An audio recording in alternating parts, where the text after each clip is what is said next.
મારું નામ ઝાલા સિદ્ધરાજસિંહ છે।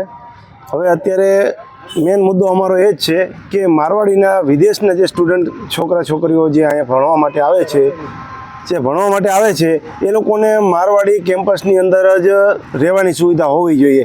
અમે પહેલાં પણ ઘણીવાર રજૂઆત કરી એવા છીએ।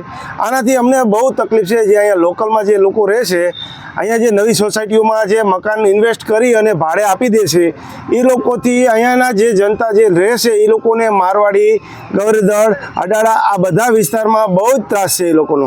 અમે ઘણીવાર રજૂઆત કરી છે, પણ આનો કોઈ હજી લગી સોલ્યુશન આવ્યું નથી।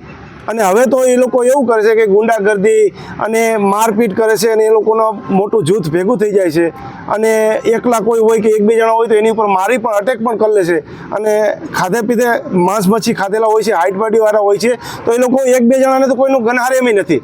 અને નશા અને દેહ વેપારના ધંધા આવું બધું બહુ પ્રવૃત્તિ અહીં વધી ગઈ છે। અહીંયા આવડા મોટા ધાર્મિક સ્થળો છે, તો અહીંયા આ બધું સોંપે નહીં આપણી સંસ્કૃતિને।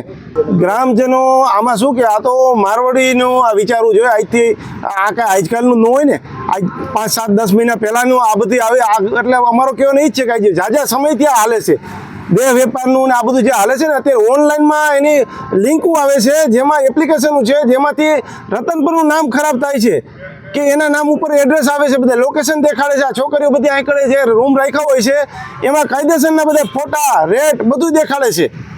ખાસ એ જ છે કે અહીંથી અમારો મુદ્દો એ જ છે કે અહીંથી એ લોકોને એના કેમ્પસની અંદર એડમિશન હોવા જોઈએ। રતનપર કે અડાળા કે અહીં ગૌરીદળની વિસ્તારમાં ક્યાંય પણ એ લોકો હોવાનો જોઈએ જે આ બધું ગંદકી ફેલાવે છે। આમાં ઘણું બધું થઈ શકે એમ છે। તમે વિચારો, તમે જોવો જ છો અત્યારે આ લોકોની પરિસ્થિતિ કેવી છે। આમાં ઘણું બધું થઈ શકે એમ છે। જે આ જો હજી સરકાર અને જો આમાં જો મારવાડી અને જો હજી કંટ્રોલમાં લઈ લે તો સારું છે। નકર મારવાડીની સાથે અમે મિટિંગ કરી હતી, એ લોકો ખુદ એમ કહે છે કે અમારે પણ પહેલાં પરમિશન લેવી પડે છે એની હોસ્ટેલની અંદર રૂમમાં જવા માટેની, લેટર દેવો પડે છે એક દી અગાઉ। નકર અમને પણ એ ડાયરેક્ટ એમ સવાલ કરે છે કે ભાઈ અમારે તો કોઈનું સાંભળતા જ નથી। પોલીસનું પણ ઘણી વાર ગણહારતા નથી।